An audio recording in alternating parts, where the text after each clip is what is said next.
સવારે આપણે આપણી અંદરનો જે દયા ભાવ છે, જેને આપણે પોઝિટિવ સમજીએ છીએ છતાં એ નેગેટિવ છે, એ કૃપાચાર્યને જોઈ ગયા. કૃપ એટલે દયા. હવે કૃપનો બીજો ધાતુ છે કુલરૂપ. જ્યારે પાણીનીને ભગવાન શિવ તરફથી સંસ્કૃત નું અવતરણ થયું, ત્યારે ઓરિજિનલી સોલ જુદા જુદા નાદની અંદર શિવના ડમરૂમાંથી નીકળેલા સોલ ઓરિજિનલ નાદ હતા, જેને મધર કહેવાય છે, માતૃકા કહેવાય છે, the mother of sound, the mother of language. માત્ર મીન્સ ટુ મેઝર, માપવું, અને અ મેઝરમેન્ટ. માતૃકા, મેઝરમેન્ટ. માતૃકા એટલે મધર પણ થાય.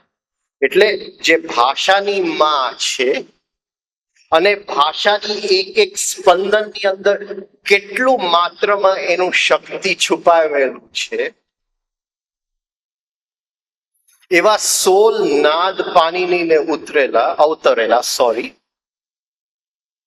એમાં એક હતું રૂ. એ રૂ ધાતુથી જ્યારે કૃપાચાર્યને આપણે જોઈએ, ત્યારે એનો બીજો અર્થ નીકળે છે ઇમેજિનેશન, કલ્પના. આપણી મોટામાં મોટી બીમારી જો હોય એ કે આપણે કલ્પનામાં જીવીએ છીએ. જે સૃષ્ટિ 5 ઇન્દ્રિયના સંબંધમાં આવે છે એને તથ્ય સૃષ્ટિ કહેવાય, ધ ફેક્ટ. આને જોઉં છું એ ફેક્ટ છે, પણ આને જોઉં છું એ તથ્ય છે, પણ એની સાથે રહેતું નથી. હું કહું છું કે મને આ માઇક ગમતો નથી. જો વાયર વગરનો માઇક હોત, કઈ કહેવા નથી માંગતો, વાયર વગરનો માઇક હોત તો જરા સારું. અને ત્યાં મેં પ્રવચન આપેલું, ત્યાં વાયર વગરનું હતું એટલે આટલું સારું હતું. જે તથ્ય છે એમાંથી હું વિકલ્પમાં ચાલ્યો.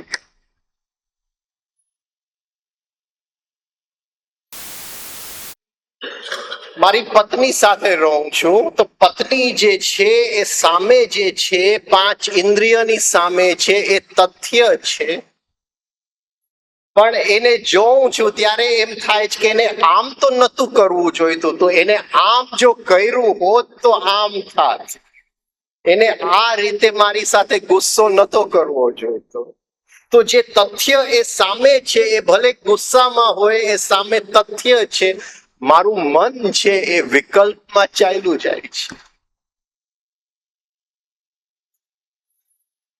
મનુષ્ય 24 કલાકમાંથી તથ્યની સાથે તો બહુ ઓછો રહે છે, 5 ઇન્દ્રિયની સાથે તો બહુ ઓછો રહે છે, લગભગ એ વિકલ્પમાં જ રહે છે. હું બોલું છું, તમે સાંભળો છો, તો અંદર જો થોડીક બોલવામાં કંઈક ઉત્તેજના હોય તો એટલું સાંભળશો, પણ સેજ ઉત્તેજ જાય, સેજ એક્સાઇટમેન્ટ ઓછું થઈ જાય તો આ તરત જ વિકલ્પમાં ચાલ્યું જશે.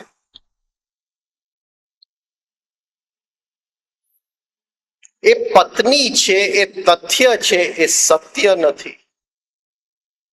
અધ્યાત્મ જે છે એ તથ્યથી સત્યની યાત્રા છે. એ મારો બાળક છે એ તથ્ય છે, એ સત્ય નથી. સત્ય શું છે મને ખબર નથી. તો હરેક જે વ્યવહારના સંબંધ છે એની અંદર થોડું તથ્ય છે અને વિકલ્પ વધારે છે, જેને હું વ્યવહાર કહું છું. મને એમ લાગે છે કે હું ઓળખું છું કે આ રાજન કોણ છે, પણ રાજન કોણ છે હું ઓળખતો નથી.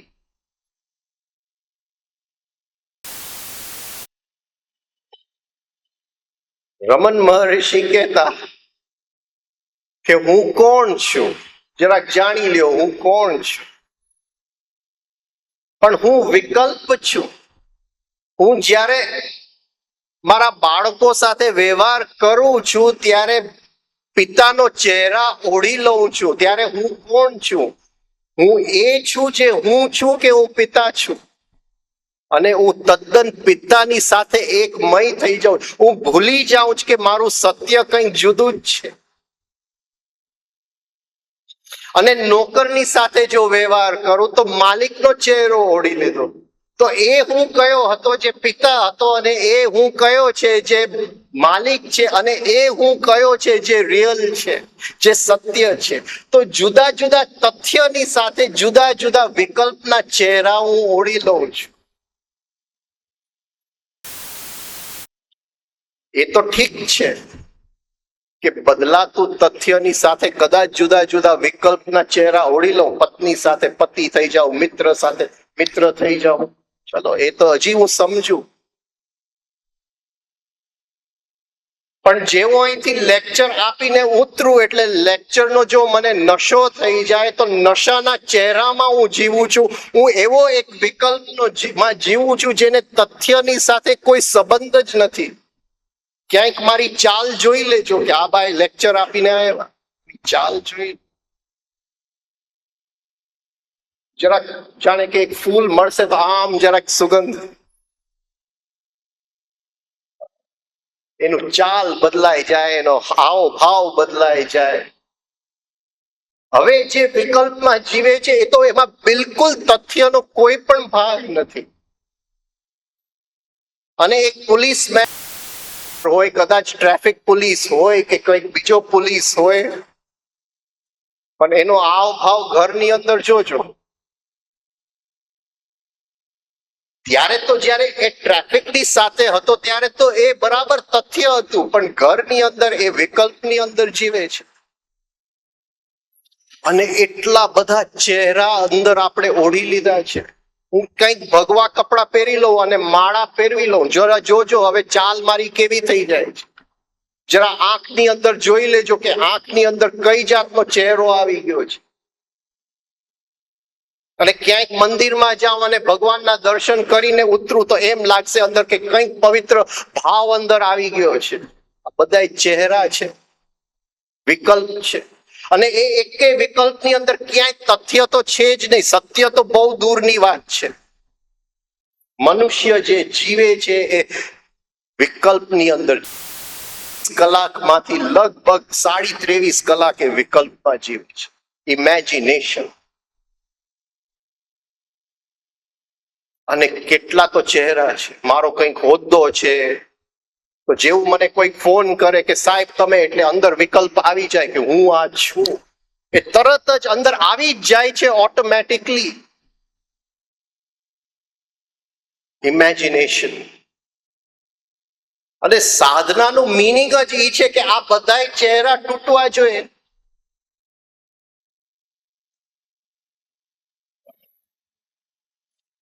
પછી એ સંતનો ચહેરો હોય, એ કોઈ ઓફિસરનો ચહેરો હોય, એ ડોક્ટરનો ચહેરો હોય, એ ભણેલા ગણેલાનો ચહેરો હોય, જે ઓઢેલું છે એ તૂટવું જોઈએ, કારણ કે એ વિકલ્પ છે.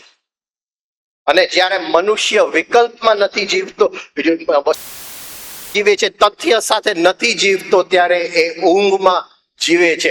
આંખ ખુલ્લી છે, એ ચાલે છે, એ વ્યવહારમાં કરે છે, પણ એ એક રોબોટની જેમ ઇમેજિનેશનમાં જીવે છે. આને ગુરજેફ સાયકોલોજીકલ સ્લીપ કહે છે કે મેન લિવ્સ ઇન સ્લીપ. એ ઊંઘતો નથી છતાંય 24 કલાક ઊંઘમાં જ હોય છે. એટલે ગુરજેફને કેવું કહ્યું કે મનુષ્ય છે એ મનુષ્ય નથી, એક મશીન છે. ત્યાં તો બધું થઈ રહ્યું છે, એની ઊંઘની અંદર બધું થઈ રહ્યું છે. વિકલ્પ. પતંજલિ કહે છે કે આ વિકલ્પને એ નામ આપે છે અવિદ્યા, પ્રકાશનો અભાવ. કે જે શાશ્વત નથી એને શાશ્વત સમજી લેવું એ વિકલ્પ છે. હું ભલે મારી ઉંમર અત્યારે 50 વર્ષની થઈ ગઈ હોય, પણ મને એમ જ છે કે મૃત્યુને તે હું જીતી જ લઈશ. પણ એ વિકલ્પ છે. જે હું આ શરીરને શાશ્વત સમજુ છું એ શાશ્વત નથી. મને ખ્યાલ છે કે આ વસ્તુ આપણે 1000 વાર સાંભળી લીધી છે, છતાં એ અંદર ઉતરતું નથી. એ હકીકત છે. એ વિકલ્પ આપણે જીવતા જ જાય છે.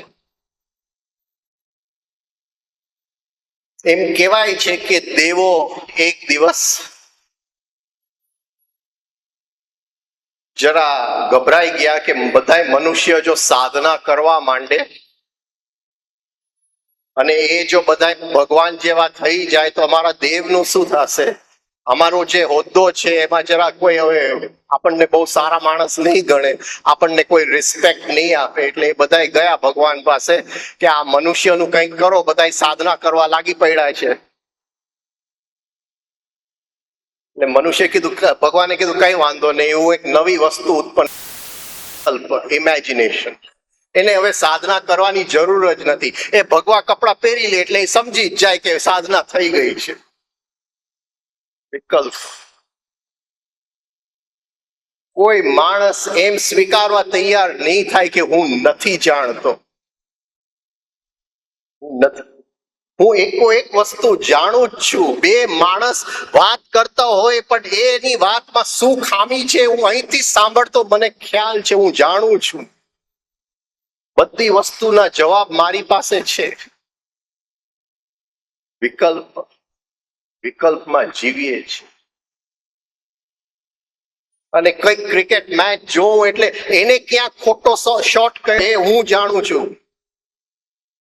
એને આમ કરવું જોઈતું અને પ્રાઇમ મિનિસ્ટરને આમ કરવું જોઈતું.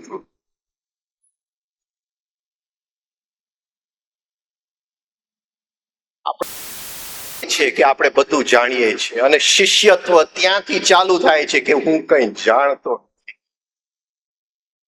એ શિષ્યત્વની શરૂઆત છે. વિકલ્પ છોડવા હું તૈયાર છું. હું એક ચહેરા છોડવા તૈયાર છું. અને એક ચહેરો જે ફોલ્સ સેન્સ ઓફ સેટિસ્ફેક્શન, જે ખોટી સંતોષનું મને એક અંદર ભાસ આપે છે, એ સંતોષ હું છોડવા તૈયાર છું. હું ભણેલો ગણેલો છું, હું લેક્ચર આપી શકું છું.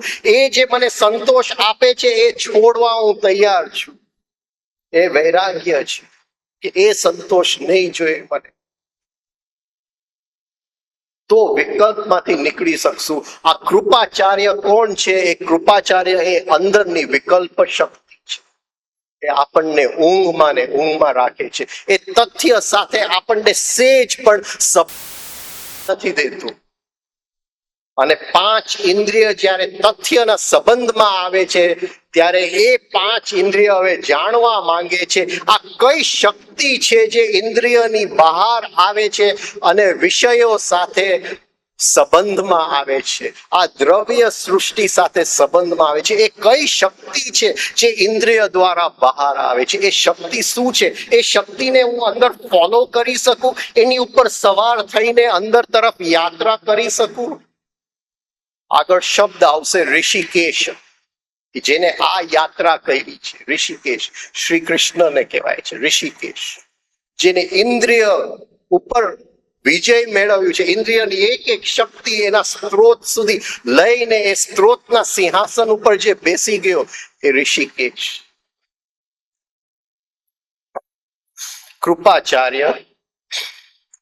કૃપાચાર્યની બેન કૃપી એટલે આત્મદયા. દયા તો હજી ઠીક છે,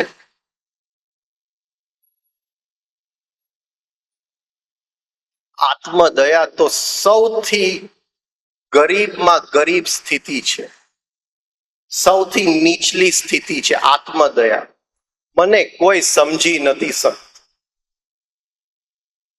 હર પત્ની એના પતિને કહે છે આટલા વર્ષો તારી સાથે રહ્યો પણ તું મને સમજી ન શકી. આત્મદયા. અને હર પતિ કહે છે કે તું મારા મનના જે કલ્પનાઓ છે અને જે હું કરવા માંગુ છું અને જે હું દુનિયાને સુધારવા માંગુ છું, જે અંદરની મારી બધી ઉત્તેજનાઓ છે એ તું સમજી જ ન શકી. આત્મદયા. બીજા કોઈ મને ધ્યાન આપતા નથી.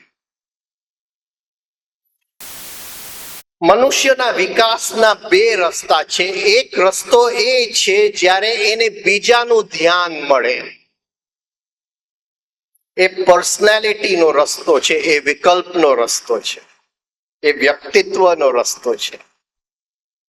અને એક રસ્તો એ છે વિકાસનો, જ્યારે આપણે અંદર જ આપણું ધ્યાન ફેંકીએ અને આપણા જ ધ્યાનમાં આપણે વિકાસ પામીએ, એ સાધનાનો રસ્તો છે.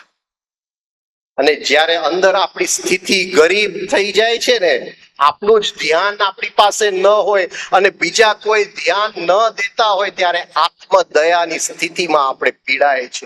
આપણે કોઈક મને ધ્યાન આપો, કોઈક મને ફોન કરો, કોઈક તો મારો ભાવ પૂછો, આટલી હું દુઃખમાંથી નીકળી રહ્યો છું, આટલી મને પીડા, કોઈ મને પૂછવા આવ્યું નહીં. આટલા બધા સગા સંબંધી, સેજ પણ અંદર કોઈને થયું નહીં કે મને પૂછવા.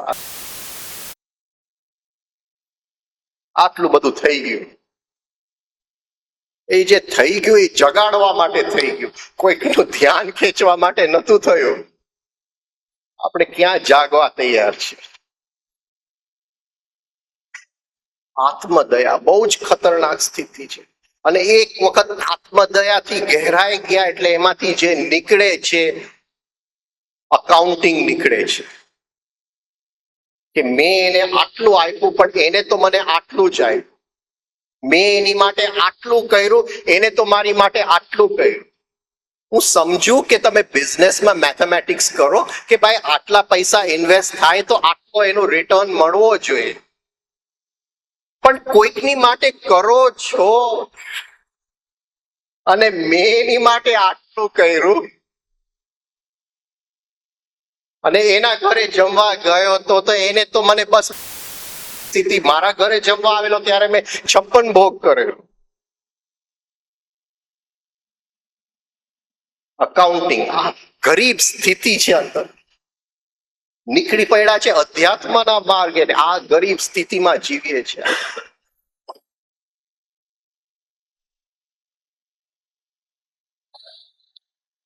અને બીજો વ્યક્તિ બીજો છે, એ હકીકતે જ્યારે અંદરનો સત્ય જણાય છે ત્યારે એ ખ્યાલ આવે છે કે જેને હું બીજો ગણું છું એ બીજો નથી, એ હું જ છું.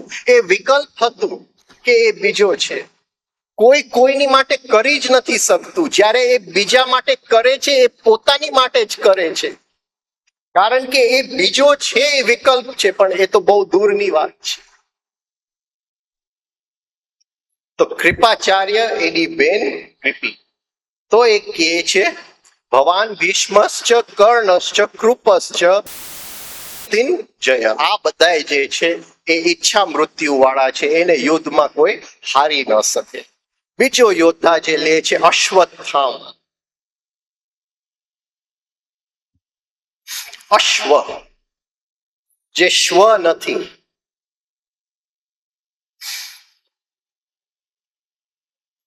શ્વ એટલે કાળ, સમય, અને અશ્વ એટલે જ્યાં સમય નથી, કાલ નથી, ગઈકાલ પણ નથી અને આવતીકાલ પણ નથી.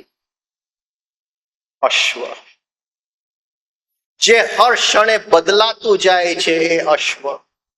પણ હર ક્ષણે જે બદલાતું જાય છે એ અશ્વ છતાંય સ્થિર છે. અશ્વત્થામા એ બદલાતું પણ જાય છે અને સ્થિર પણ છે.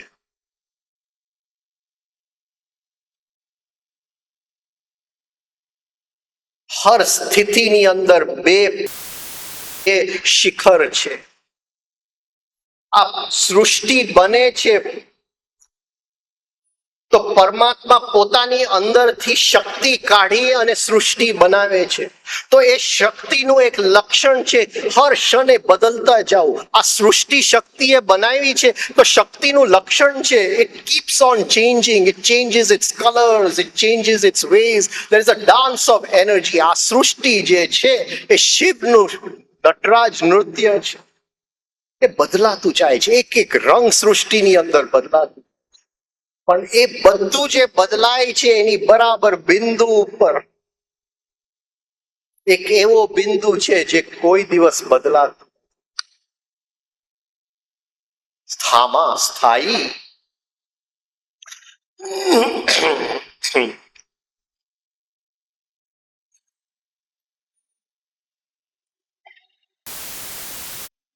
અશ્વત્થામા એનું નામ એ રીતે પડ્યું કે ધ ફર્સ્ટ ક્રાય, હા, જે પહેલી ચીખ બાળક પાડે છે એનો જે અવાજ એમને કાઢ્યો એ ઘોડા જેવું એમને કાઢ્યું, એટલે એનું નામ પડી ગયું અશ્વત્થામા.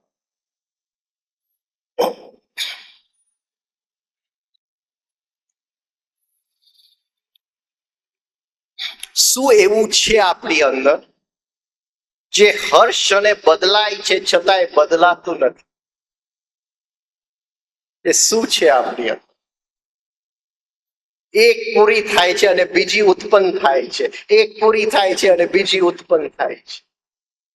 ઈચ્છા. ઈચ્છા. આજે એક ગાડીની ઈચ્છા થઈ, શોરૂમમાં ગયો, ગાડી ઘરે લઈને આવ્યો અને જે ઘરની કરું છું ત્યારે મિત્રની બીજી ગાડી દેખાય છે. એક ઈચ્છા પૂરી થઈ અને બીજી ઈચ્છા ચાલુ.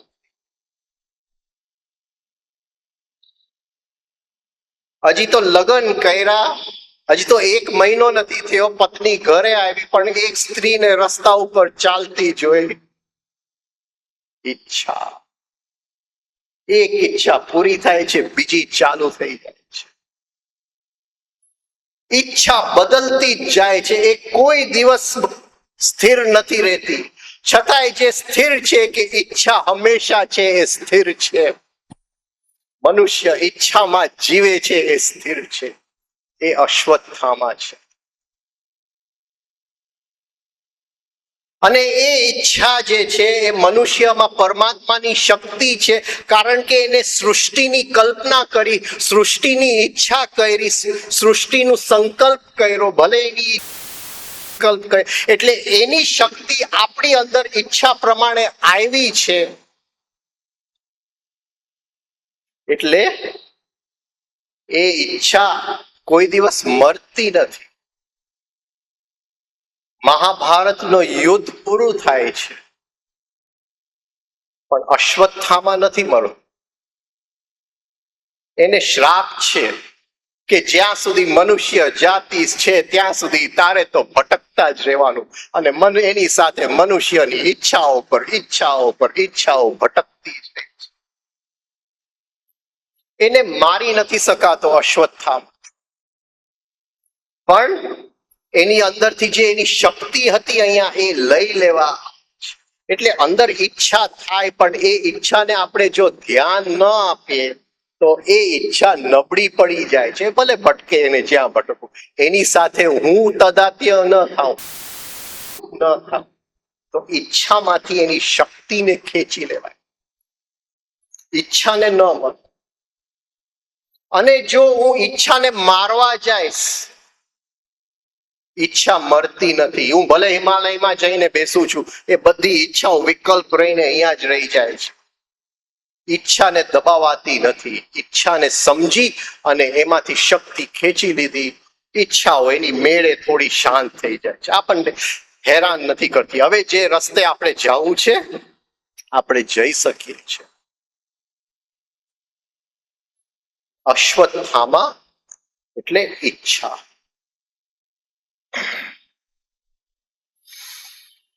ઈચ્છા કઈ ટાઈપની છે એ જરા જોઈ લેવી પડે.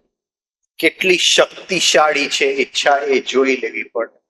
અને ઈચ્છાના 4 સ્ટેજીસ છે. 4 સ્ટેજીસ છે.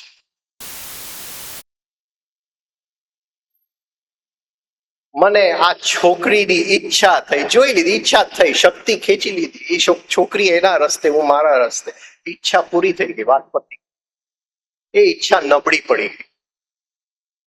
પણ એ છોકરીને હું બજારમાં જોઈને આવ્યો અને ઘરે આવ્યો અને હજી અહીંયા ચાલ્યા કરે છે. હા, ઈચ્છામાંથી કામનાનો જન્મ થઈ ગયો. હવે એ ચાલે જ વિકલ્પમાં. હવે એ છોકરીને ફસાવા માટે મારે કંઈક હવે ઉપાય શોધવું પડશે. હા, જરાક એને ફોન કરું કે તારે કોકો કોલા પીવા આવું છે. ઈચ્છામાંથી કામનાનો જન્મ થઈ ગયો. હજી હું રાતે જરાક સરખી રીતે સૂઈ શકું છું, કામ ધંધે જઈ શકું છું, આમ ચાલે છે. હજી છે કામના અંદર, પણ ચાલે છે, વાંધો નથી. એ ઈચ્છા છે પણ બહુ મને હેરાન નથી કરતી. પણ ધીમે ધીમે એ ઈચ્છા અંદર સડતી જાય છે. જેમ જૂનું ખાવાનું વાસી થઈ જાય, એ ઈચ્છા અંદર સડતી ગઈ, વાસી થઈ ગઈ.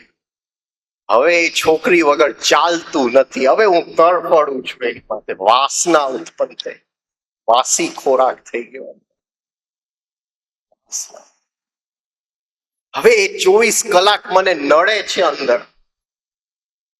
કોઈ પણ વસ્તુ હોઈ શકે, એક ગાડી હોઈ શકે, એક સ્ત્રી હોઈ શકે, કંઈ પણ મને અંદર નડતું હોય. એક આપણને ખબર પડી કે આ જમીન વેચાવ છે, એ જમીન નડતી હોય, ગમે ઈચ્છામાંથી, કામનામાંથી વાસના બની શકે. It can be anything. It could B power, it could B anything, કંઈ પણ. આ તો એક એક્ઝામ્પલ છે. હવે એ ઊંઘમાં મને ઊંઘવા નથી દેતી. વાસી અંદર ચાલ્યા જ કરે છે. અને જે સારી ઉર્જા છે, જેમ વાસી ખોરાક, સારા ખોરાક, ખરાબ એપલ ને સારા એપલ ની સાથે મૂકી દો તો સારા એપલ પણ ખરાબ થઈ જાય, એમ અંદરની જે સારી ઉર્જા. કર્ણ વિકર્ણ, દુર્યોધનનો ભાઈ છે વિકર્ણ. એ 100 ભાઈઓમાંથી એક જે થોડોક સારો હતો. જે આપણે ખોટી રીતે સાંભળીએ છીએ એ વિકર્ણ. હવે 2 જણા એક ખૂણાની અંદર કંઈક પૂસપૂસ કર્યા કરે છે અને કંઈક હસ્યા કરે છે, પણ મને એમ થાય છે કે એ મારી જ વાત કરે છે. વિકર્ણ ખોટી રીતે સાંભળી લીધું, વિપરીત રીતે સાંભળી લીધું. વિકર્ણ ખોટી રીતે સાંભળેલું જ્ઞાન, અડધું સાંભળેલું જ્ઞાન, ક્યાંય કંઈક સંભળાઈ ગયું અને એની ઉપર આપણે એક મોટું પહાડ બનાવી લીધું, એ બધું વિકર્ણ છે. આ બધી અંદરની કૌરવ શક્તિઓ છે આપણા ચિત્તની ભૂમિમાં. અશ્વત્થામા વિકર્ણશ્ચ સૌમદત્તિ.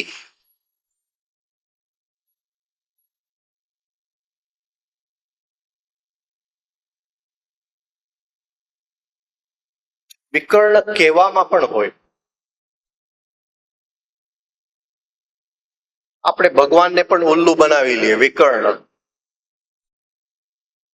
કોઈક આપણે જ્યોતિષ પાસે જાય એટલે કે તારા ગ્રહ તો સારા નથી, તું જ ધંધો કરજે, પણ ખાલી ધંધાનો નામ તારા પત્નીને રાખજે. વિકર્ણ. જાણે ભગવાન નીકળી પડ્યા છે. એમ ન થાય, એમ ન થાય. જે બધું જાણે છે એને કઈ રીતે આપણે ઉલ્લુ બનાવશું? મુલ્લા નસરુદ્દીન એક દિવસ એક શિપમાં જતો હતો, યાત્રા ઉપર, અને મોટું તોફાન આવ્યું અને દરિયાની અંદર તોફાન આવ્યું એટલે શિપ જે છે આમથી આમ થવા માંડી અને લગભગ થઈ ગયું કે હવે બચશે નહીં, આ નાવ તો ડૂબી જ જવાની છે. એટલે મુલ્લા નસરુદ્દીન ગભરાયો.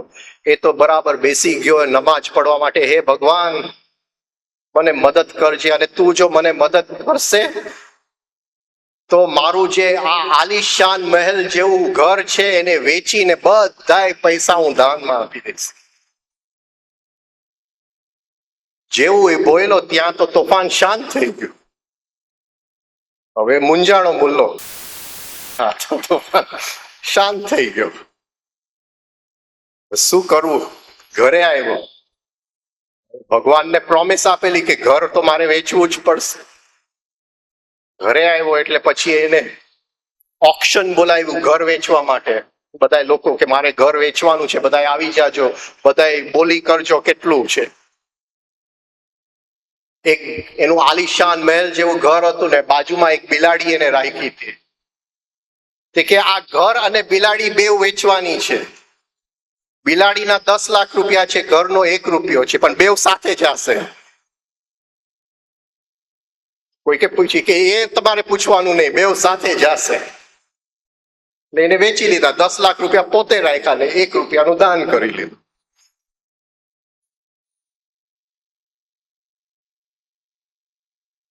જે ખોટું જ કરવું છે અંદર,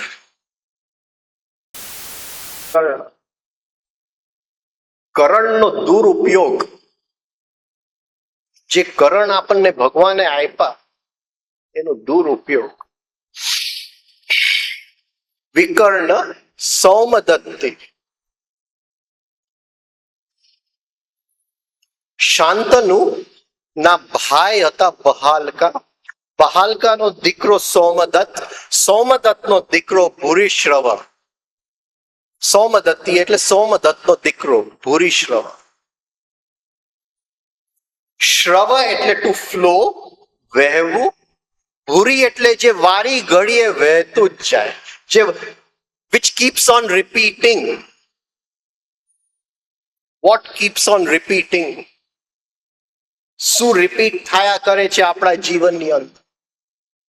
એ કર્મ છે જે રિપીટ થયા જ કરે છે, થયા જ કરે છે. એ રેપિટિશનની બેડીમાંથી માણસ નીકળી નથી શકતો. એટલે તો જપનું આખી એક અંદરથી એક સાયન્સ નીકળી આવ્યો, મંત્ર જપનો, કે માણસને જે ફસાય છે, જે બેડીમાં ફસાય છે, એ આ કર્મની જે ગતિ છે, જે પુનઃરૂપી ગતિ છે, એક પછી એક કીપ્સ ઓન રિપીટિંગ, જેની પુનર્વૃત્તિ થયા જ કરે છે.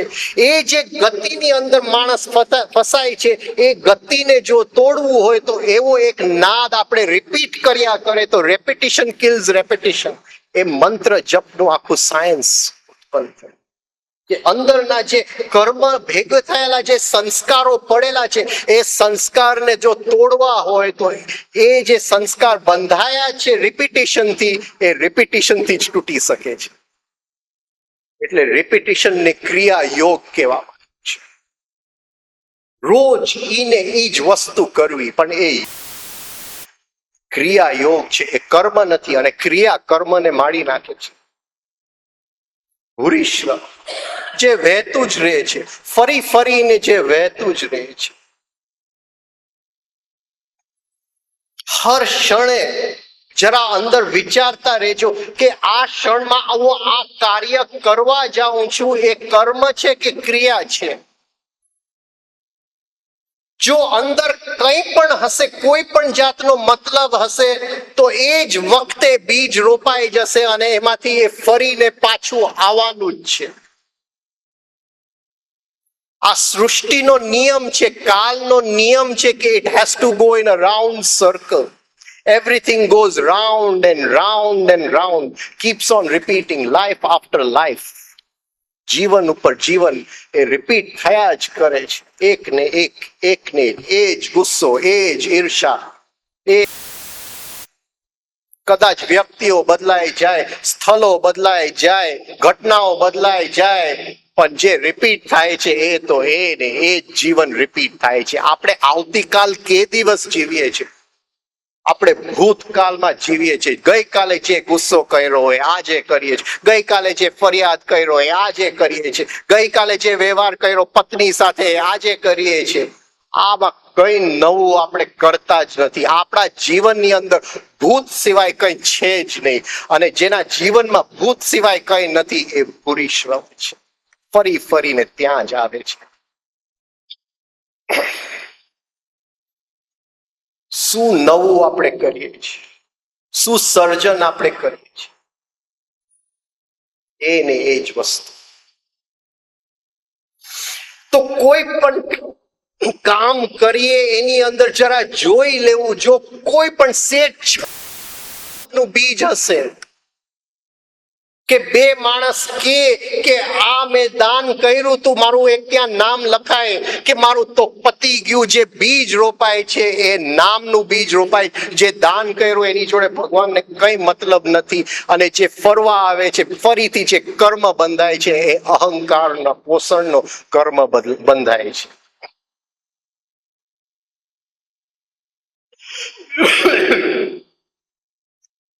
બહુ અઘરું છે કર્મમાંથી મુક્ત થવું. કારણ કે હર ક્ષણ આપણે તો કેટલા બીજ રોપતા જ જાય છે. મારા ગુરુ કહેતા કે એક વ્યક્તિને એક સેકન્ડના 120 વિચાર આવે છે. અહીંયા વિચાર આવી ગયો એટલે બીજ રોપાઈ ગયો, પતી ગયું, કર્મ બંધાઈ ગયો. હવે એનું ઝાડ થવાનું જ છે, એ ફરી ફરીને પાછું આવવાનું જ છે. ભૂરીશ્રવ આ બધાય જે છે એ કૌરવના યોદ્ધાઓ છે. ભગવાન દ્રોણાચાર્ય, ભીષ્મ, કર્ણ, કૃપ, અશ્વત્થામા, વિકર્ણ, સોમદત્ત, ભૂરીશ્રવ આ બધાય જે છે એ કૌરવના યોદ્ધાઓ છે.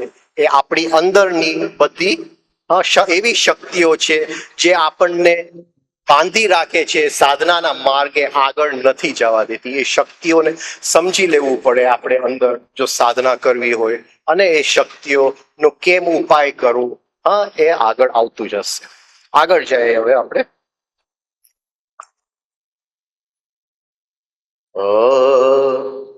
અપર્યાપ્તમ તદસ્માકમ બલમ ભીષ્માભિરક્ષિતમ પર્યાપ્તમ ત્વિદમે તેષાં બલમ ભીમાભિરક્ષિતમ અયેનેષુ ચ સર્વેષુ યથા ભાગમવસ્થિતઃ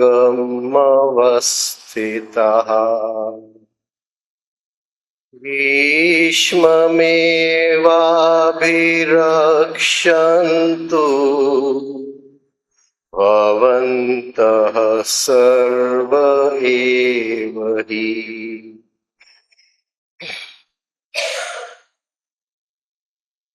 અપર્યાપ્તમ ઇદમ અસ્માકમ બલમ ભીષ્મ અભિરક્ષિતમ.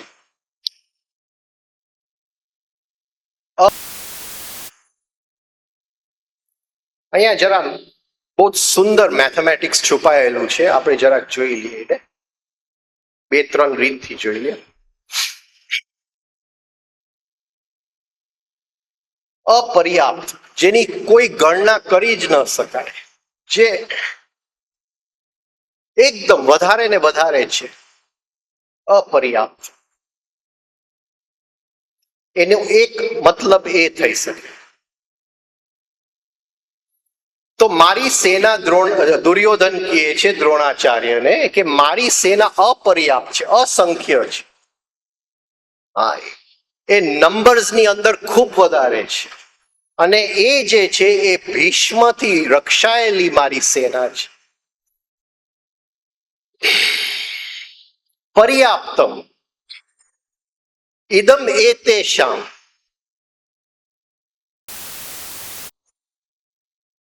ઇદમ એતેષામ, પર્યાપ્તમ ઇદમ એતેષામ. અને એની સેના, જે પાંડવોની સેના છે, એ પર્યાપ્ત છે, એ લિમિટેડ છે.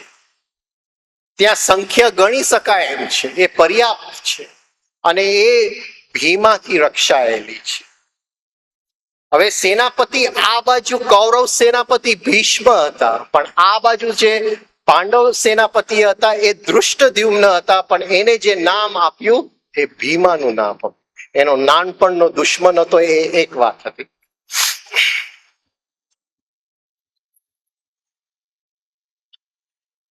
અપર્યાપ્તનો બીજો અર્થ આપણે લઈ શકીએ છે અસંખ્ય પણ પર્યાપ્ત નથી. કદાચ એનાથી કામ થઈ શકે એમ નથી. અસંખ્ય છે પણ સફિશન્ટ નથી. નંબર્સમાં ઘણા છે પણ સફિશન્ટ નથી. પણ અને એ જે છે એ પર્યાપ્ત છે, એ ગણી શકાય એમ છે, એ અસંખ્ય નથી, છતાંય કામ કરી જાય એવું છે. અંદર જે ઈચ્છાઓ છે, જે વાસનાઓ છે, જે પ્રલોભન છે આપણી શક્તિને બહાર ખેંચી જવું, એ બધી જે છે એ અસંખ્ય છે, એ અપર્યાપ્ત છે, એને ગણી શકાય એમ નથી. છતાંય જ્યારે અંદર સત્યનું કિરણ આવે છે અને થોડી ઘણી ઈચ્છા સત્ય તરફની થઈ જાય છે, ભલે એ ઈચ્છા પર્યાપ્ત હોય છતાંય આ અસંખ્યને મારવા માટે એ ઇનફ છે, એ સફિશન્ટ છે.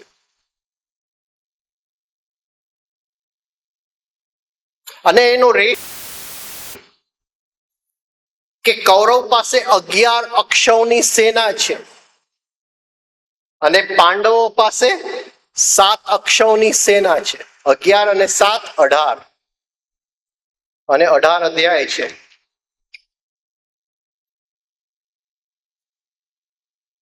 હવે જરાક આપણે જોઈ લઈએ. હવે એને જે વર્ણન કર્યું યોદ્ધાઓનું, એની પાસે 11 અક્ષૌની સેના છે દુર્યોધન પાસે. અહીંયા 7 અક્ષૌની પાંડવ પાસે છે, પણ જ્યારે એને યોદ્ધાઓનું વર્ણન કર્યું ત્યારે પાંડવોના 11 યોદ્ધાઓનું વર્ણન કર્યું અને પોતાના 7 યોદ્ધાઓનું વર્ણન કર્યું. એટલે એ કહે છે કે મારી પાસે ક્વોન્ટિટી છે, ક્વોલિટી નથી. એની પાસે ક્વોલિટી છે, મારી પાસે એની પાસે ક્વોન્ટિટી નથી. શું કહેશું ગુજરાતીમાં? હા હા, દુર્યોધન કે મારી પાસે સંખ્યા છે, પણ સંખ્યા જે છે એમાં યોદ્ધાઓ તો 7 જ છે, એટલે ક્વોલિટી બહુ ઊંચી ક્વોલિટીની સંખ્યા નથી. હા, ગુણવંતા ક્વોલિટી સમજો છો બધા?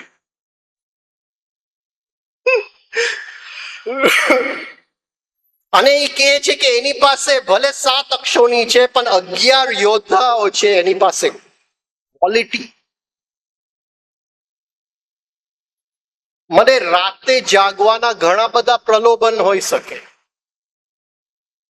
મિત્ર બહાર લઈ જાય, સ્ટાર મૂવીઝ પર પિક્ચર ફર્સ્ટ ક્લાસ હોય, કંઈક ઘણા બધા પ્રલોભન હોઈ શકે રાતે જાગવાના.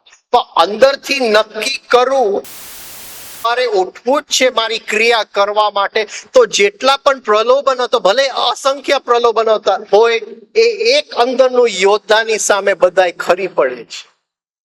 સત્ય એવી વસ્તુ છે, એ શક્તિવાળી વસ્તુ છે. તો જ્યારે આપણે અંદર સત્યની યાત્રા તરફ જાય છે અને એ યાત્રા તરફ જવા માટે સારા સંસ્કારની સેના ઉત્પન્ન કરીએ છીએ અંદર, વનવાસની અંદર, સાધના દરમિયાન, ગુરુના સાનિધ્યની અંદર જે સારી સેનાની સંખ્યા ઊભી કરીએ છીએ, એવી સેના, એવા સંસ્કાર, જે ખરાબ સંસ્કાર જે શક્તિને બહાર લઈ જાય છે, એની સામનો કરી શકે, તો એટલી બધીની જરૂર નથી, થોડી ઘણી બરાબર છે. અને એનો રેશિયો છે 11:7. આને ગોલ્ડન મીન કહેવામાં આવે છે. 0.6, ધ ગોલ્ડન મીન. કોને શોધ્યું છે નક્કી નતું. ઘણા લોકો કહે છે કે પાયથાગોરસે શોધ્યું હતું.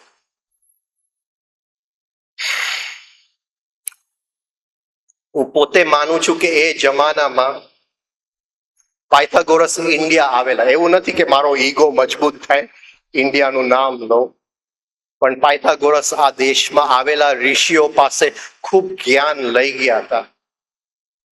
પાયથાગોરસને આપણે તો એક મેથેમેટિશિયન તરીકે જ ઓળખીએ છીએ, પણ મેથેમેટિક્સ તો એની હોબી હતી. શું કહેવાય, એનો શોખ હતો મેથેમેટિક્સ. જે થિયરમ પ્રમાણે આપણે પાયથાગોરસને ઓળખીએ છીએ, એ તો જસ્ટ એ ઋષિ હતા પાયથાગોરસ, અને ગજબના ઋષિ હતા. અને એ ઇન્ડિયા એ જમાનામાં આવીને અહીંનો બધો સત્વ લઈને એ ગ્રીસ પાછા ગયા અને ગ્રીસમાં પોતાનું સ્કૂલ એને ચાલુ કર્યું. એ જમાના બીજા બધા ગુરુઓને ઈર્ષ્યા આવી અને રાજાને તૈયાર કરી અને આખું આશ્રમને બાળી નાખ્યું. એક શિષ્યને મારી નાખવામાં આવ્યા, એ વાત અલગ છે. એક શિષ્ય ભાગી ગયો. અને જે કંઈ આપણી પાસે આજે બચેલું છે પાયથાગોરસનું, એ એક શિષ્યએ લખેલું બચેલું છે. એનું નામ હતું લિસિસ. અને લિસિસે ચોપડી લખી છે, એને લખી છે, પણ એને લખ્યું છે ધ ઓથર પાયથાગોરસ. એને પોતાનું નામ નથી લખ્યું, ગુરુનું નામ. શિષ્ય જ્યારે ગુરુ પાસે જાય છે ત્યારે પોતાનું નામ ઘરે છોડીને જાય છે, પછી પોતાનું નામ લેતો નથી. એ જે ઓળખાય છે એ ગુરુના નામથી જ ઓળખાય છે. એ શિષ્યની અંદર ગુરુ સિવાય કોઈનું નામ નથી હોતું. તો આ લિસિસ હતો, એ પાયથાગોરસ ની શોધ હતી. 0.6 to 1.6 નો રેશિયો જે છે એ અંદરની કંઈક સુંદરતા લઈ આવે છે. જ્યારે મનુષ્યની આંખ આ રેશિયોને જોએ છે, જ્યારે ચિત્તની અંદર હાર્મની એની મેળે આવી જાય છે. એને કંઈક શોધ્યું કે આ રેશિયો જે છે એ અંદરના જગતની સાથે કઈક રીતે જોડાયેલું છે. પિરામિડ્સ જે છે એ રેશિયોની અંદર છે. આપણા જૂના મંદિર ખજુરાહો અને કોનારકની અંદર જોવા જશું તો ડગલે ડગલે આ રેશિયો જોવા મળશે. આપણે કેથીડ્રલ ઓફ ચાર્ટર્સ ને ફ્રાન્સની અંદર જોવા જશું તો આ રેશિયો જોવા મળશે. હરેક જે ગુપ્ત સાયન્સ રાખવામાં આવી હતી એની અંદર આ રેશિયો હતું, 11 થી 7. એ વખતથી અંદર જો 7 અક્ષોની સેના તૈયાર થઈ ગઈ તો ચિંતા નહીં કરતા કે કૌરવોની 11 અક્ષોની સેના છે, એ 7 અક્ષોની 11 ને જીતી જ લેવાની છે. જે સાધના કરવાની છે એ 7 તૈયાર કરવાની છે. પછી મહાભારતમાં ઉતરી જાઓ, જે વનવાસ કરવાનો છે એ 7 અક્ષોની સેના ઉત્પન્ન કરો. એટલે કહે છે કે મારી અપર્યાપ્ત છે, એ અસંખ્ય છે, છતાંય કામમાં નહીં આવી શકે. એની સીમિત છે, છતાંય કામ કરી જશે. દુર્યોધન ગજબના શબ્દ કહે છે. દુર્યોધનમાં એક જ ખામી હતી, સેલ્ફ લવ. એ પોતાને જ પ્રેમ કરતો હતો, અને પોતાને જે પ્રેમ કરતો હોય એ 1 ઇંચ જમીન છોડવા પણ તૈયાર નહોતો. અને એ જ એક એની ખામી હતી. બીજા બધા ગુણ એની અંદર હતા.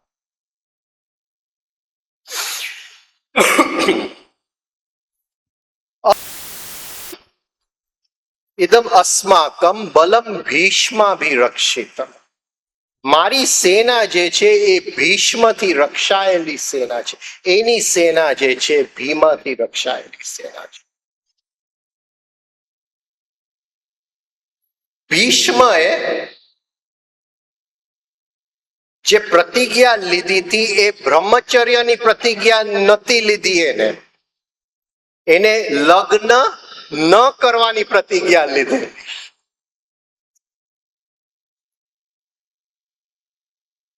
ભીમાએ કોઈ પ્રતિજ્ઞા નથી કરી, પણ શ્વાસથી વાયુનો ઉપયોગ કરી અને એને વીર્ય શક્તિને રૂપાંતરિત કરી અને અનાહત ચક્રમાં એને સ્થિર કર્યું.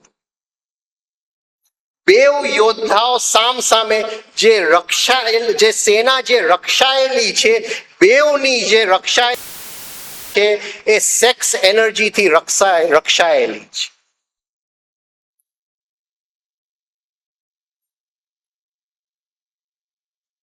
જ્યારે કોઈક વસ્તુનું મને પ્રલોભન થાય છે, હું દુકાનમાં જાઉં છું અને કંઈક સરસ વસ્તુ મને દેખાય છે જે મને ગમતી હોય, એક સરસ ગ્લાસ છે કાચનો કોતરણી વાળો દુકાનમાં છે, મારી નજર જાય છે, અને જે શક્તિ એ નજર સાથે જાય છે એ સેક્સ એનર્જી છે. એટલે કૌરવ સેના એ બધાય જે પ્રલોભન છે, જે આપણી શક્તિને બહાર લઈ જાય છે, એ સેક્સ એનર્જીથી રક્ષાયેલી છે. એનો કવચ સેક્સ એનર્જીનો છે.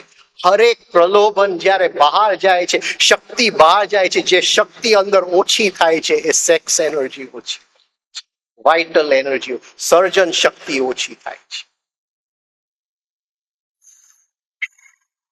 એવી જ જ્યારે શક્તિને અંદરના માર્ગે જવું છે ત્યારે જે સેક્સ એનર્જી ને પ્રકૃતિએ એક રસ્તો આપ્યો છે બહાર જવાની, એ સેક્સ એનર્જીનો સ્વભાવ આપણે બદલાવવો પડે, એને અંદર તરફ વાળવું પડે. અને જુદી જુદી રીત છે અંદર તરફ વાળવાની. એમાં એક રીત છે ને સૌથી સરળ જે છે એ વાયુ પ્રાણ દ્વારા છે, જે આપણે રિધમિક બ્રીધિંગમાં કરી રહ્યા છે. એ ભીમાએ કહ્યું, એ વાયુપુત્ર, તો એની સેના પણ રક્ષાયેલી. જ્યારે સેક્સ એનર્જીને આપણે દબાવતા જઈએ છીએ કે હું લગ્ન નહીં કરું, લગ્ન નહીં કરું, અંદરની શક્તિ તો વધતી જાય છે, પણ ક્યાંક સંસ્કારોની ખામી રહી જાય છે. અને ભીષ્મની અંદર જે ખામી રહી ગઈ હતી એ હતી કે સ્ત્રી જો સામે લડવા આવશે તો હું શસ્ત્રનો ત્યાગ કરી દઈશ. અને શિખંડી ગયા જન્મમાં સ્ત્રી હતી એટલે હું શસ્ત્રનો ત્યાગ કરીશ. સ્ત્રી એટલે શરણાગતિ, એ શસ્ત્રનો ત્યાગ કરશે. જેની સેક્સ એનર્જી બરાબર રૂપાંતરિત થઈ ગઈ હોય અંદર, જેનું બ્રહ્મચર્ય બરાબર અંદર ખીલી ગયું હોય, એને સ્ત્રી કોણ અને પુરુષ કોણ સેજ પણ ફરક રહેતો જ નથી. શસ્ત્ર મૂકવાનો સવાલ જ ઉત્પન્ન નથી થતો. પણ જેનું ન થયું હોય, આ સ્ત્રી છે એની સામે ન જોવાય, ને આ પુરુષ છે એની સામે જ જોવાય, ત્યાં બધી ગડબડ ઉત્પન્ન થઈ જાય છે.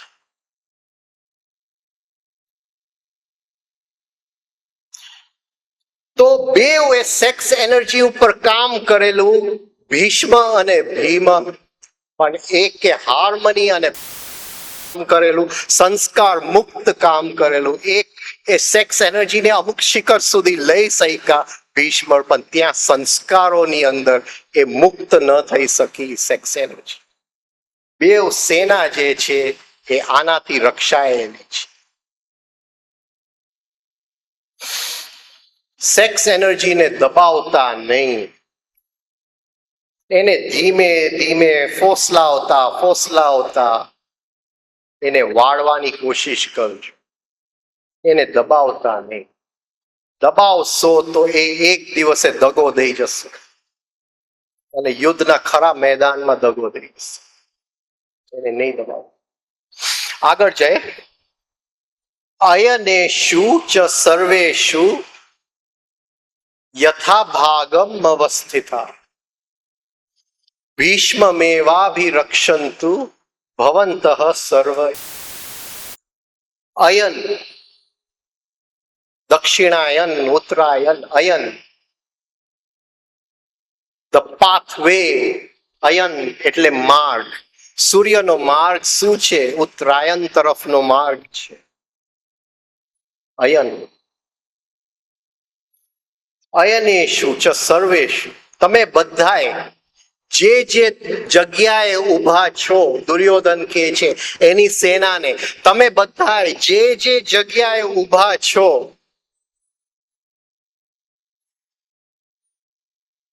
ત્યાં યથા ભાગ, તમારા ભાગમાં જે જે આવેલું છે, અયનેષુ ચ સર્વેષુ યથા ભાગમ અવસ્થિતા, તમારા ભાગમાં જે જે તમને કામ, તમારી જે જે કર્તવ્ય ડ્યુટી સોંપવામાં આવ્યું છે એ તો તમે કરજો જ. એ તો તમે કરજો જ. એ સિવાય ભીષ્મ એવાભિરક્ષંતુ, ભીષ્મની બધાએ રક્ષા કરવાની છે. ભીષ્મની રક્ષા કરવાની છે બધાએ. ભવંતઃ, એ એના ગુરુને પણ કહે છે, દ્રોણાચાર્ય, બધાએ કરવાની છે, તમારે પણ ભીષ્મની રક્ષા કરવાની છે. ભવંતઃ, તમારે પણ. અને ફરીથી રિપીટ કરે છે કે બધાને એકવાર કહી દીધું, સર્વ એ વહી રિપીટ કરે છે. એટલું બધું જોરી મૂકે છે ભીષ્મ ઉપર. શું એને હતું? જેની ઈચ્છા મૃત્યુ છે એની રક્ષા કરવાની સી જરૂર છે? આગળનો શ્લોક જરા લઈ લે, પછી આ શ્લોકમાં પાછો આવું. સંજય ઉવાચ તસ્ય સંજનયન હર્ષમ ગુરુ વૃદ્ધ पितामह सिंहनादं विनद्योच्चैः शंखं दद्मो प्रतापवान्। એ કહે છે ત્યાર પછી દ્રોણાચાર્ય સાથે આટલી વાત થઈ ગઈ. દ્રોણાચાર્ય એ કોઈ જવાબ દુર્યોધનને ન આપ્યો. એ જોઈને એના જે પિતામહ હતા ભીષ્મ, એને દયા આવી. એટલે એને સંજનયન, ઉપજાવેલું, ઉપજાવેલું, સર્જાવેલું, હા, એવા નયનથી, સર્જાવેલા નયનથી, જરાક દુઃખના નયન, મિત્ર ભાવના નયન, હા, પિતા ભાવના નયન બતાવીને, એક દયા ભાવના નયન બતાવીને, તસ્ય સંજનયન હર્ષમ, હા, એ નયનથી એને હર્ષ બતાવ્યું, હેપીનેસ બતાવ્યું. જે અંદર એ ખુશ નતા, આ યુદ્ધથી ખુશ, એક સર્જાવેલું, હા, એક હેપીનેસ, એક ખુશી બતાવી એના ગ્રેન્ડસન તરફ, એનો દીકરાનો દીકરો તરફ. કુરુ વૃદ્ધ, આ શબ્દ જરાક બહુ ઇમ્પોર્ટન્ટ છે. કુરુ વૃદ્ધ પિતામહ. હું આગળ નહીં જાઉં, એ શ્લોક આવતીકાલે લેશું આપણે. કુરુ વૃદ્ધ પિતામહ. એ થાકી ગયા હતા. એ જ્યારે આપણે સાધનાના માર્ગે જઈએ છીએ ત્યારે અંદરનો અહંકાર જો થાયકો હોય, ખૂબ કમાવીને થાયકો હોય, ખૂબ સંબંધોમાં ઉતરીને થાયકો હોય, ખૂબ પોતાની કીર્તિ દુનિયામાં કહીને થાયકો હોય, એ વૃદ્ધ થઈ ગયો છે. કુરુ વૃદ્ધ પિતામહ. હવે આ જે અહંકાર છે એ થાકેલો છે, એ દુનિયાની દોડથી થાકેલો છે. હવે એને થાય છે કે હું મારા પિતામાં ફરીથી હું એક થઈ જાઉં, ફરીથી સમાઈ જાઉં. એ અંદર પડેલું છે એ ભીષ્મ પિતામહની અંદર. એ એવો અહંકાર છે જે દુનિયાની દોડથી હવે થાકી ગયેલો અહંકાર છે. એટલે હવે દુર્યોધનને આ ખ્યાલ છે કે એની સહાનુભૂતિ તો પાંડવ તરફ છે, એના પ્રિય પુત્ર તો પાંડવ છે. એ થાકી ગયો છે, એને સત્ય શું છે એ ખબર છે. એ સરખી રીતે લડશે કે નહીં લડે, એ કદાચ પોતાના હથિયાર મૂકી દેશે. શિખંડી સામે છે અને શિખંડીનો જન્મ એની માટે થયો છે કે આને મારવા માટે જ થયો છે. આ હથિયાર કદાચ એના મૂકી દે તો તમે એની રક્ષા કરજો, શિખંડીને આગળ નહીં આવવા દેતા. આ થાકેલો અહંકાર છે. અને જો ભીષ્મ જાય તો એની સાથે કૌરવ સેનાની પછી બધી શક્તિઓ છીન થઈ જાય. તો એ કહે છે અયનેશુ, જે જગ્યાએ તમે ઊભા છો, જે કામ આવ્યું છે એ તો તમે કરજો. તમારા ભાગમાં જે કામ આપ્યું છે, પણ એ સિવાય આ જે ભીષ્મ પિતામહ છે એની રક્ષા કરજો, ખાસ એની રક્ષા કરજો. એને સેજ પણ અંદર ભાસ ન થવા દેતા કે એ થાકી ગયો છે. એ જો થાકી જશે તો એ એના શસ્ત્ર મૂકી દેશે. આપણા શસ્ત્ર આપણે મૂકતા નથી. આપણને હજી અત્યારે એમ લાગે છે, ભલે મારી ઉંમર 50 વર્ષની થઈ ગઈ, અડધી જિંદગી ઉપર ખલાસ થઈ ગઈ છે, મને ખ્યાલ છે કે હવે બહુ બાકી નથી, છતાંય અંદર તો એમ જ છે કે જેટલી મારી ઈચ્છા છે આ જીવનમાં તો હું પૂર્ણ કરીને જ રહીશ.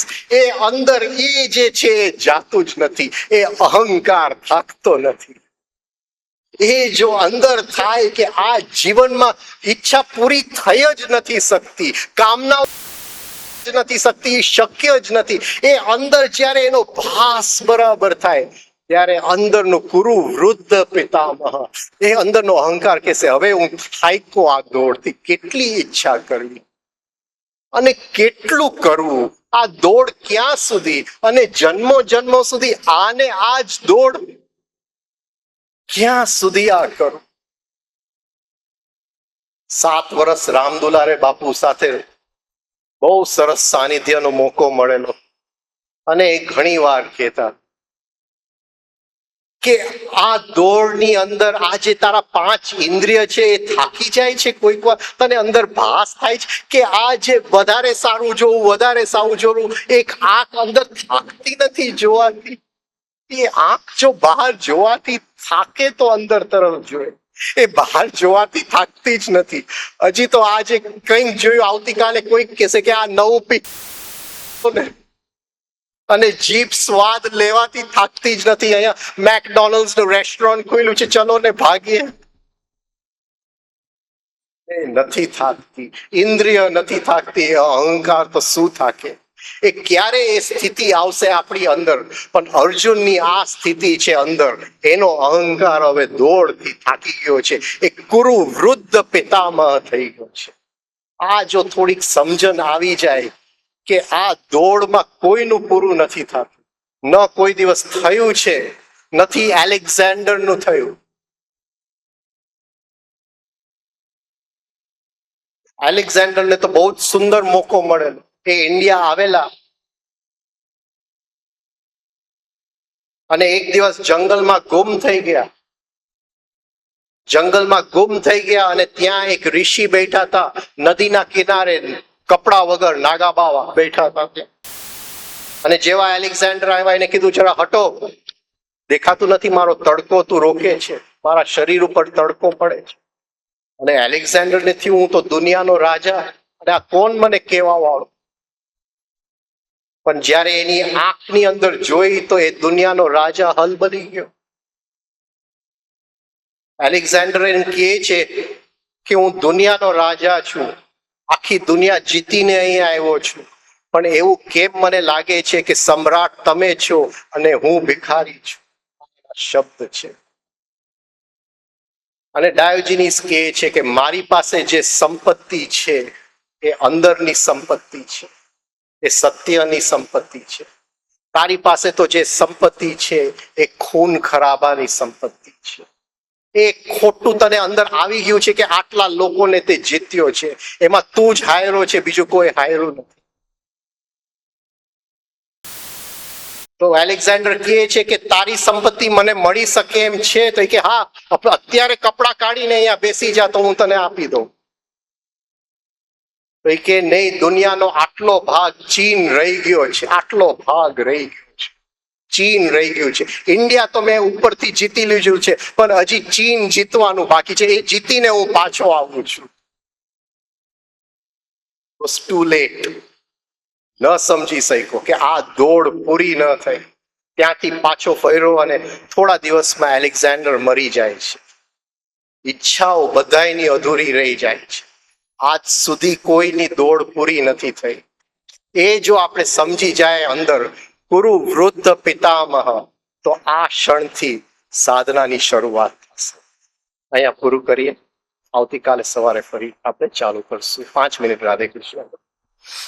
બધા 1 કલાક બહુ શાંતિથી બેઠા, એ બદલે આભાર.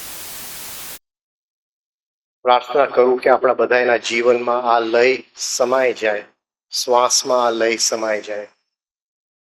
આપણા બધા વ્યવહારની અંદર એ લય આવી જાય, લયબદ્ધ થઈ જાય, અને પરમાત્મા સાથેનું જે લય છે એ આપણો બેસી જાય. એ પ્રાર્થના સાથે પૂરું કરું.